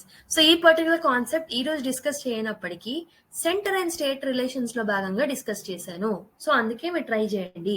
With the consent of all the states, with the consent of majority of the states, with the consent of the state consent, without the consent of any states. Okay, ఒకసారి pause చేసుకొని recall చేసుకోవడానికి try చేయండి ఈ particular concept ని. So the right answer is, I hope మీరు try చేశారని అనుకుంటున్నా. Right answer for this particular question is option D. So parliament can make any law with implements the international treaties. Okay, in order to implement the international treaties, parliament ఎలాంటి చట్టమైనా చేయొచ్చు, కానీ దానికి states యొక్క consent అనేది అవసరం లేదు. Okay, అందుకే మనకు option D is the right answer for this question. Centre and state relations explain చేసినప్పుడు నేను మీకు చెప్పడం జరిగింది ఈ కాన్సెప్ట్ గురించి. Okay,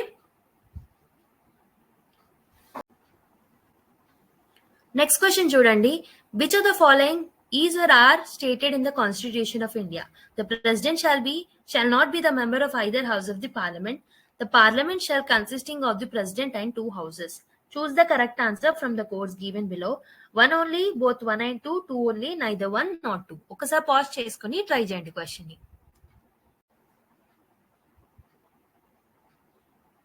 So the President shall not be a member of either house of the Parliament, right? He's not a member, but he's part of a Parliament. అవునా? So అందుకే both the statements are correct for this particular question. Okay, next question కి వెళ్దాం. Next question, the state-wise allocation of seats in Lok Sabha based on 1971 census up to which year does this remain intact? 2031, 2026, 2021, 2011. Okay, already చెప్పాను, try చేయండి ఒకసారి. So the correct answer is option B 2026 అని చెప్పాను. Okay, so నేను మీకు constitutional amendment act ఏదైతే ఉందో అది కూడా చెప్పాను, ఒకసారి రీకాల్ చేసుకొని కామెంట్ చేయండి అది constitutional amendment act.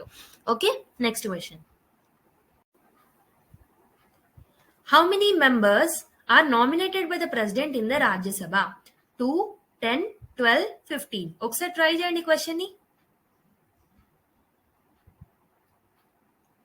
So I hope so మీరు ట్రై చేశారని. నేను ఆల్రెడీ చెప్పాను కదా 12 మెంబర్స్ రాజ్యసభకి నామినేట్ అవుతారు బై ప్రెసిడెంట్ అని. సో సుధామూర్తి గారి గురించి కూడా చెప్పాను కదా. సో మనకి ఆన్సర్ ఈస్ సి అనమాట. ఒక 4 ఫీల్డ్స్ నుంచి మనం ఎన్నుకుంటాం. సుధామూర్తి గారిని లిటరేచర్ ఫీల్డ్, అలాగే కాకుండా సోషల్ సర్వీస్ అని, ఓకే, అండ్ ఆర్ట్స్ అని, లిటరేచర్ అని, ఇలా 4 ఫీల్డ్స్ అనేవి ఉంటాయి అనమాట. 4 ఏరియాస్ అనేవి ఉంటాయి. ఓకే, అక్కడ ఉన్న ఎమినెంట్ పర్సన్స్ ని మనము 12 నామినేటెడ్ మెంబర్స్ గా చూస్ చేసుకోవడం జరుగుతుంది. ఎవరు నామినేట్ చేస్తారు? President. Okay, option C is the right answer. Indian Parliament consists of Lok Sabha, Rajya Sabha and Prime Minister, Speaker and the Lok Sabha, President and both the houses of the Parliament. ఒకసారి try చేయండి question ని. So I am hoping that you people have tried it. The right answer is option D. Indian Parliament consists of Lok Sabha, Rajya Sabha and President. Okay, though President is not a member of both the houses, he is a part of a Parliament. So option D is the right answer. ఇది చాలా చోట్లలో repeat అయిన question, గుర్తుపెట్టుకోండి.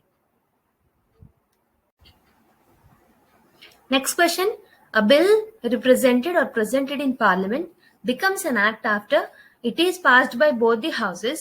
The President has given his assent, the Prime Minister has signed it, the Supreme Court has declared it to be within the competence of the Union Parliament. Okay, try చేయండి ఒకసారి question ని. So the right answer is option B అనమాట. ఏదైనా bill అనేది act గా మారాలి అంటే 2 houses లో పాస్ అయిన తర్వాత అది ప్రెసిడెంట్ దగ్గరికి పోయినప్పుడు ప్రెసిడెంట్ దానికి అసెంట్ ఇస్తేనే యాక్ట్ గా మారిపోతుంది. Okay, so answer is option B is the right answer. Okay, next question. So next question ఏంటంటే, according to our constitution, the Rajya Sabha is dissolved once in 2 years, dissolved every 5 years, dissolved every 6 years. It is not subject to the dissolution. ఒకసారి try చేయండి. So the right answer is, ఇక్కడ చిన్న తేడా మనం already చూసాం. 1/3 members retire అవుతారు after every 2 years, but Rajya Sabha will not dissolve. Lok Sabha 5 years కి ఒకసారి డిజాల్వ్ అవుతుంది, కానీ రాజ్యసభ డిజాల్వ్ అవ్వదు. This is a permanent house, this is a continuous chamber అని చెప్పాను, అవునా? So option D is the right answer అనమాట. ఓకే, సో నెక్స్ట్ క్వశ్చన్ వచ్చేసి, what is the term of a member of a Rajya Sabha? Rajya Sabha యొక్క member యొక్క tenure term of office ఎంత? Okay, 3 years, 4 years, 5 years, 6 years. దీంతో పాటు ఆ టెన్యూర్ ని రాజ్యాంగంలో డైరెక్ట్ గా మెన్షన్ చేశారా, లేకపోతే పార్లమెంట్ కి పవర్ ఇచ్చి ఏదైనా చట్టం ద్వారా చెప్పమన్నారా కూడా ఒకసారి రీకాల్ చేసుకోండి. ఓకే, ట్రై చేయండి. So the right answer for this particular question is option D అన్నమాట. 6 years is the tenure or the term of office of a member of a Rajya Sabha. దీన్ని రిప్రజెంటేషన్ ఆఫ్ పీపుల్ యాక్ట్ 1951 ద్వారా parliament చట్టంలో mention చేశారు, కానీ ఈ tenure ని fix చేయలేదు constitution లో. గుర్తుపెట్టుకోండి పాయింట్ ని. Okay, D. మీరు ఎక్కడైతే కన్ఫ్యూజ్ అవుతారో, మీరు ఏదైతే మర్చిపోతారో అవి మాత్రమే నేను మళ్ళీ ఆన్సర్స్ లో రిపీట్ చేస్తాను.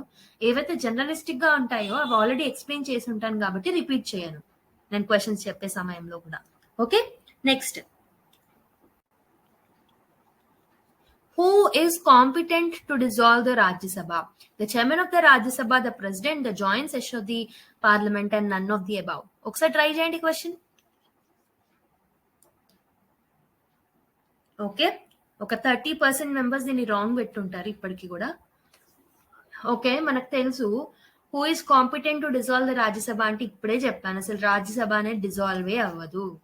మళ్ళీ ఇక్కడ కన్ఫ్యూజ్ అవుతారు, క్వశ్చన్ లోనే ఇచ్చాడు కదా, నన్ ఆఫ్ ది అబౌవ్ కాకపో ఉండొచ్చు, వేరే ఉండొచ్చు అని చెప్పి 30% మెంబర్స్ అలా థింక్ చేసి వేరే ఆప్షన్ పెట్టేస్తారు. If you are confident enough on your point, you have to be confident enough. So none of the above is right answer. Okay, Rajya Sabha డిజాల్వే కానప్పుడు హూ ఇస్ కాంపిటెంట్ అంటే ఏంటి, నన్ ఆఫ్ ది అబౌవ్ ఉన్నది కదా option, D is the right answer అనమాట. Okay, next question.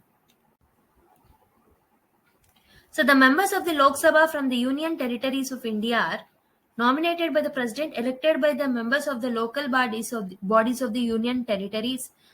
Okay, chosen by direct election in Puducherry, whereas nominated by President in other territories. So try చేయండి ఒకసారి. The right answer is they are chosen by the direct election. UTs లో కూడా మనకి election జరుగుతుంది, దాన్ని బట్టి మనము members of UTs ని సెలెక్ట్ చేసుకుంటాం అనమాట. Okay, so the most important feature of Indian Parliament is that it is a union legislature of India. It also comprises the president. It is the bicameral in nature. The upper house of the parliament is never dissolved. So ఇది నేను explain చేయలేదు కాబట్టి don't try it. So the right answer is option C. So నార్మల్గా ఏంటంటే ఇక్కడ all the options are కరెక్టే, కానీ the most appropriate answer is C అనమాట. బైకామరల్ లెజిస్లేచర్ అంటే ఏంటి, మన ఇండియాలో పార్లమెంట్ లో ఉన్న ముఖ్యమైన ఫీచర్ అనమాట బైకామరలిజం. ఎందుకు అంటే 2 హౌసెస్ ఏవైతే ఉంటాయో, లోక్సభ, రాజ్యసభ, ఇలా హౌసెస్ ని డివైడ్ చేస్తున్నాం 2 హౌసెస్ గా, దాన్ని మనం బైకామరలిజం అని అంటున్నాము. Okay, there are 2 set of bodies in the parliament. Okay, so option C bicameral nature అని అంటే ఏం లేదు, మన దగ్గర 2 హౌసెస్ ఉంటాయి. బై అంటే ఏంటి, 2. బైకామరలిజం అంటే 2 హౌసెస్ ఉంటాయి, లోక్సభ ఒకటి, రాజ్యసభ ఒకటి. గుర్తుపెట్టుకోండి పాయింట్ ని. Okay,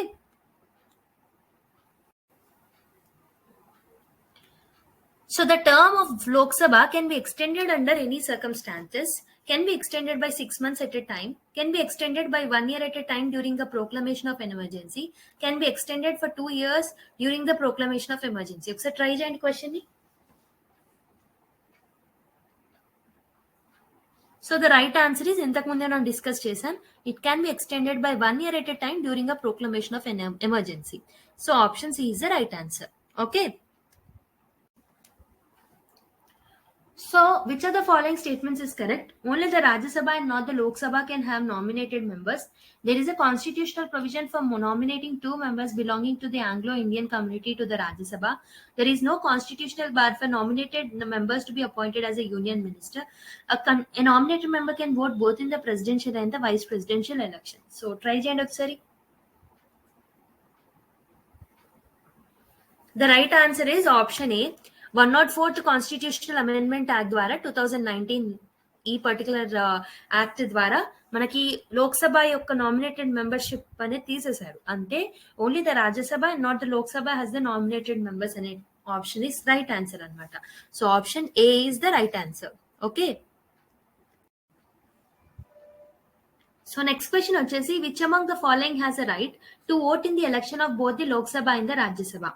So elected members of the lower house of the parliament, elected members of the upper house of the parliament, elected members of the upper house of the state legislature, elected members of the lower house of the state legislature. So 1 and 2, 1, 2, 3, 3, 4, 4. ఒకసారి try చేయండి. The right answer is option D అనమాట. 4 only is the right answer. So వీళ్ళిద్దరు parliament members వాళ్ళ యొక్క elections లో participate చేయరు. They don't have a right to vote. So 1, 2 eliminate చేస్తే మనకి సి ఆర్ డి మిగులుతాయి. అప్పర్ హౌస్ అన్ని స్టేట్స్ లో ఉండదు కాబట్టి దాన్ని డెఫినెట్ గా ఇంక్లూడ్ చేయరు. అంటే 3 కూడా ఎలిమినేట్ చేస్తే option D is the right answer. Okay, గుర్తుపెట్టుకోండి ఈ పర్టికులర్ ఆప్షన్ ని. ఓకే, ఆన్సర్ ని. Next question is, consider the following statements and select the correct answer using the course given below. So assertion vachesi, the president is part of a parliament. A bill passed by 2 houses of the parliament cannot become a law without the consent of the president. Okay, without the assent of the president. Okay, both A and R are individually true, but R is the correct explanation of A. And both are individually true but not a correct explanation. A is true but R is false. A is false but R is true. So try cheyandi question ni okkasari. So ఇక్కడ మీరు చూసుకుంటే assertion ఏమంటున్నాడు, president is a part of a parliament. ఎందుకు మనకు తెలిసిందే, ఎందుకంటే అతని యొక్క అసెంట్ లేనిదే బిల్ అనేది యాక్ట్ గా మారదు. Okay, bill passed by 2 house of the parliament cannot become a law without the assent of a president. ఇది కరెక్టే, రీజనింగ్ కూడా కరెక్టే, ఎక్స్ప్లెనేషన్ కూడా కరెక్టే, 2 స్టేట్మెంట్స్ కరెక్ట్ కాబట్టి option A is the right answer. Okay, so few more questions ఉన్నాయి, but మనం ఏం చేద్దామంటే in tomorrow's video, in the next session ఏదైతే మనం తీసుకుంటామో అందులో కొన్ని క్వశ్చన్స్ ఈ పర్టికులర్ సెషన్ కి రిలేటెడ్ సంబంధించిన క్వశ్చన్స్ ఏవైతే ఉంటాయో వాటిని ఫస్ట్ సాల్వ్ చేసుకొని then will learn different concept and will solve the questions related to that concept that will learn in the next class. Okay, ఏమంటున్నానంటే ఈ పర్టికులర్ వీడియోకి సంబంధించిన కంటెంట్ కి సంబంధించిన ఇంకొన్ని క్వశ్చన్స్ మిగిలి ఉన్నాయి, బట్ వీడియో లెందీ అవుతుంది కాబట్టి టుమారో సెషన్ మనకు ఒక రివిజన్ లాగా అవుతుంది. So first tomorrow session let's start with today's question. So ఈ రోజు మనము left whatever the questions that are left out today will continue in the next session. After that కొత్త concepts ని నేర్చుకొని కొత్త కాన్సెప్ట్స్ మీద మనం MCQ సాల్వ్ చేసుకుందాం నెక్స్ట్ సెషన్ లో. ఓకే, కొన్ని ఎన్ని పార్ట్స్ అయినా సరే, ఒక 4 పార్ట్స్ అయినా 5 పార్ట్స్ అయినా 6 పార్ట్స్ అయినా ఓకే, క్లియర్ కట్ గా డీటెయిల్డ్ గా మనం డిస్కస్ చేసుకుందాం. సో ఈ రోజు మనం కరెంట్ అఫైర్స్ కూడా ఇంక్లూడ్ చేసాము కదా, ఆ పర్టికులర్ వర్జన్ మీకు నచ్చినట్టయితే ఒక లైక్ వేసుకోండి. అండ్ ఇంకొకటి ఏంటంటే మీకు ఇలా కరెంట్ అఫైర్స్ లింకేజ్ తో కావాలి అంటే ఒక్కసారి నాకు కామెంట్ బాక్స్ లో చెప్పండి. ఓకేనా, అండ్ ఆల్సో ఇంకొక చిన్న టాస్క్ మీకు, మనం ఏ రోజైతే ఏదైనా సెషన్ చేస్తామో ఆ సెషన్ కి రిలేటెడ్ ఏదైనా కరెంట్ అఫైర్స్ లింకేజ్ మీకు లాస్ట్ 1.5 year నుంచి మీకు ఏదైనా గుర్తొస్తే కింద కామెంట్ చేయండి. సో కింద కామెంట్స్ చదివే వాళ్ళకి, కొత్త వాళ్ళకి కూడా ఇన్ఫర్మేషన్ అనేది ఉంటుంది. అర్థమైందా నేను చెప్పేది? సో ఈ రోజు నేను సెషన్ తీసుకున్నప్పుడు నేను కొన్ని లింకేజెస్ చేశాను. రాహుల్ గాంధీ గారి డిఫమేషన్ కేసు ఒకటి, okay, and also 10th schedule కి related committee, okay, and also ఇంకొకటి ఏంటి, సుధామూర్తి గారి నామినేషన్. ఇలా నేను ఇప్పుడు పార్లమెంట్ గురించి చెప్తున్నాను. ఇప్పుడు పార్లమెంట్ అనగానే నాకు ఇంకోటి గుర్తొస్తుంది, central Vista project. Okay, central Vista project. So దీని గురించి గుర్తొస్తుంది. దీని గురించి మనం నెక్స్ట్ క్లాస్ లో చూద్దాం ఒకసారి, సెంట్రల్ విస్తాకి సంబంధించిన ఇంపార్టెంట్ ప్రొవిజన్స్. ఇదే కాకుండా మీరు ఏం చేయండి అంటే ఈ రోజు మనం నేర్చుకున్న కాన్సెప్ట్స్ లో నుంచి మీకు ఏదైనా కరెంట్ అఫైర్స్ లింకేజ్ గుర్తొస్తే ఓకే, కామెంట్ బాక్స్ లో కామెంట్ చేయండి ఒకసారి, మీకు రివిజన్ అవుతుంది అండ్ కొత్త వాళ్ళు ఎవరైతే కామెంట్స్ చదువుతున్నారో వాళ్ళకి హెల్ప్ఫుల్ అవుతుంది. ఓకేనా, సో బాగుంటుంది కదా ఈ టాస్క్. సో అదనమాట ఈ రోజు వీడియో. ఐ హోప్ సో మీకు ఈ వీడియో నచ్చిందని అనుకుంటున్నాను. సో నెక్స్ట్ క్లాస్ లో మళ్ళీ కలుద్దాం. Until then take care, bye. And మీకు వీడియో కనుక నచ్చినట్టయితే లైక్ చేయండి, షేర్ చేయండి, give your valuable feedback in the comment box. Okay, bye.